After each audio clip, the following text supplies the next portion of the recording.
Movie के शुरू में एक लड़की को दिखाया जाता है जिसका नाम डेलन होता है, जो अपने दो बच्चों के साथ अकेली रहती है और वो किसी से फोन पर बात कर रही होती है। मूवी यहाँ से फ्लैशबैक में जाती है जहाँ डेलन अपनी स्टोरी शेयर करती है और यहाँ डेलन को दिखाया जाता है जो किचन में होती है और उसे उसके हस्बैंड का फोन आता है जिसका नाम रॉबर्ट होता है, जो अक्सर होटल्स में रहता है क्योंकि उसे डेलन से कोई लगाव नहीं होता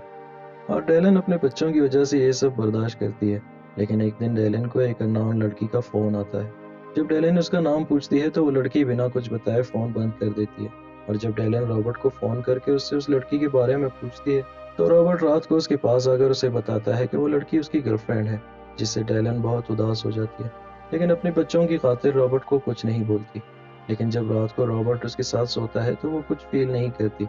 और अगली सुबह दिखाया जाता है कि डेलन के कमर में शदीद दर्द होने लगता है और डेलन थेरेपी लेने का फैसला करती है और रॉबर्ट को इसके बारे में बता देती है, जिससे रॉबर्ट उसे कहता है कि मैं तुम्हारे जिम और थेरेपी दोनों का खर्चा नहीं उठा सकता, लिहाजा तुम खुद फैसला कर लो, या तो तुम जिम जाओगे या फिर थेरापिस्ट के पास। डेलन जिम छोड़कर थेरेपी करवाने का फैसला करती है और एक डॉक्टर के पास जाती है जिसका नाम ग्राम होता है, जो उसे बताता है कि उसकी मसल्स में स्ट्रेस की वजह से खिंचाव पैदा हो गया है। शुरू में डेलन उसे कुछ नहीं बताती, फिर वो ग्राम को अपनी सारी परेशानी बता देती है कि कैसे रॉबर्ट उसे इग्नोर करता है और वो रॉबर्ट का ध्यान हासिल करने के लिए अपने ब्रेस्ट इम्प्लांट करवाना चाहती है। लेकिन ग्राम उसे बताता है कि उसके और रॉबर्ट के बीच जो भी है उसकी वजह उसका जिस्म नहीं है, बल्कि दो लोगों के बीच जज्बाती रिश्ता होना ज़रूरी है। खुशगवार जिंदगी के लिए सिर्फ जिस्मानी होना काफ़ी नहीं होता। रात को जब डेलन घर में अपने बिस्तर पर होती है तो वो ग्राम के बारे में सोचने लगती है, क्योंकि उसकी बातों ने उसके ख्यालात बदल दिए होते हैं और वो ग्राम की तरफ अट्रैक्ट होने लगता है। और अगली सुबह जब वो ग्राम के पास वापस जाती है तो ग्राम चेकअप के बाद उसे बोलता है कि वो बिल्कुल ठीक हो चुकी है और उसे दोबारा थेरेपी की भी कोई ज़रूरत नहीं पड़ेगी। लेकिन डेलिन की बहकी बहकी निगाहों से वो समझ जाता है कि आज डेलिन किस नीयत से आई होती है। और रात को एक दफ़ा फिर रॉबर्ट का कॉल आता है, तो हमेशा की तरह रॉबर्ट उसे बुरा भला कहता है, लेकिन डेलिन उसे इग्नोर करती है और एक बार फिर वो ग्राम के साथ सोती है। और एक रात वो ग्राम को बताती है कि वो रॉबर्ट से डिवोर्स लेना चाहती है और अब दिखाया जाता है कि वो अपने बच्चों को बताती है कि वो डिवोर्स लेने जा रही है, जिससे उसका बेटा नाराज हो जाता है और उसकी बेटी उसका साथ देती है। वक्त गुजर जाता है और एक दिन वो शॉपिंग करते वक्त अपने फ्रेंड से मिलती है और उसे ग्राम के बारे में बताती है।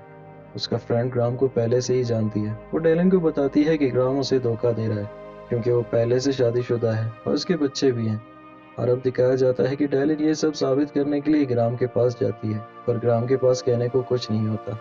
कुछ दिन बाद डेलन अपने फ्रेंड नताशा और स्टेफनी से मिलती है और वो उन्हें बताती है कि वो किसी को डेट करना चाहती है, तो वो उसे एक डेटिंग साइट बताते हैं और रात को घर आकर वो डेटिंग साइट ओपन करती है जहाँ उसे एक लड़के का मैसेज मिलता है जो उसे डेट करना चाहता है। डेलन सुबह तैयार होकर होटल पहुंच जाती है, पर वो लड़का वहां नहीं आता, जिससे डेलन का दिल और टूट जाता है और वो वहां से ग्राम के घर जाती है जहां वो बहुत देर तक दरवाज़ा खटखटाने लगती है, पर ग्राम उसके लिए दरवाज़ा नहीं खोलता। और जब वो वापस घर आती है तो दोबारा उसे एक मेल आता है। एक आदमी जिसका नाम डूक होता है उसके साथ फ़ोन पर सेक्स गेम खेलना चाहता है। जब डेलन उसे कॉल करती है तो वो फ़ोन पर उसके साथ मज़े लेता है और अगली सुबह डेलन फिर किसी और लड़के के साथ डेट पर जाती है जहां वो एक लड़के से मिलती है जिसका नाम स्टीफन होता है। वो दोनों ड्रिंक्स एंजॉय कर रहे होते हैं कि वहां रॉबर्ट आ जाता है, जो डिवोर्स के कागजात पर साइन करवाना चाहता है और वो डेलन को बताता है कि तुम एक बहुत बुरी औरत हो क्योंकि तुम हर किसी को डेट करती हो। पर डेलन उसकी परवाह नहीं करती क्योंकि वो अपना फैसला कर चुकी होती है और इसे ये सब ड्यूक सिखा रहा होता है, जिसके साथ वो फ़ोन पर सेक्स करती है। अब दिखाया जाता है कि एक रात जब वो स्टीफन के साथ बाहर चली जाती है जहां स्टीफन उसे प्रपोज करता है, लेकिन वो उसे मना करती है क्योंकि स्टीफन की उम्र बस 24 साल होती है जबकि डेलन उससे काफ़ी बड़ी होती है। और रात को जब डेलन वापस घर आती है तो देखती है कि ड्यूक ने पहली बार उसे अपनी तस्वीर सेंड की होती है। डेलन को ड्यूक की पर्सनैलिटी बहुत पसंद आती है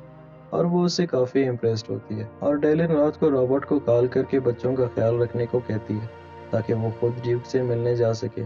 अगली सुबह वो ड्यूक से मिलने चली जाती है जहां वो ड्यूक की पर्सनैलिटी से बहुत इम्प्रेस हो जाती है और ड्यूक उसे एक सूट गिफ्ट करता है और उसे बताता है कि उसके सामने ही चेंज करे। डेलन ऐसा ही करती है और वो दोनों एक साथ डिनर करने जाते हैं जहां ड्यूक डेलन को उसके अंदर के खौफ से मुकम्मल आज़ाद कर देता है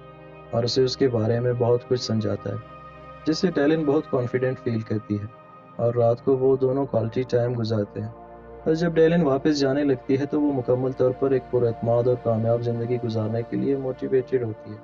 और वो ड्यूक को बताती है कि उसने उसकी ज़िंदगी मुकम्मल तौर पर तब्दील कर दी है और वो ड्यूक की मदद से डेकोरेशन बिजनेस स्टार्ट करती है। एक दिन वो रॉबर्ट को फ़ोन करके अपनी ज़िंदगी के बारे में बताती है, जहाँ उसे पता चलता है कि रॉबर्ट अब बहुत परेशान रहने लगा है और उसका रवैया भी पहले जैसा नहीं रहता। तो डेलन रॉबर्ट से मिलने चली जाती है, जहाँ रॉबर्ट उसे बताता है कि उसके बगैर उसकी ज़िंदगी बिल्कुल ठीक नहीं है, पर वो फिर भी उसे मजबूर नहीं करना चाहता कि वो दोबारा उसकी ज़िंदगी में आ जाए। लेकिन डेलन उसे बताती है कि वो अब सिर्फ अच्छे दोस्त बनकर लाइफ गुजार सकते हैं और अपने एक फ्रेंड के साथ मिलकर रॉबर्ट के घर को डेकोरेट करती है। डेलन हमेशा से एक आज़ाद ज़िंदगी गुजारना चाहती थी और ड्यूक से मिलने के बाद वो ये सब करने में कामयाब हो जाती है और डेलन अपने साथ साथ रॉबर्ट को भी एक अच्छा इंसान बना लेती है, जो मुकम्मल तौर पर बदल चुका होता है। और मूवी के आखिर में डेलन को दिखाया जाता है, जो अकेली रहती है, पर वो अपनी लाइफ से बहुत खुश होती है।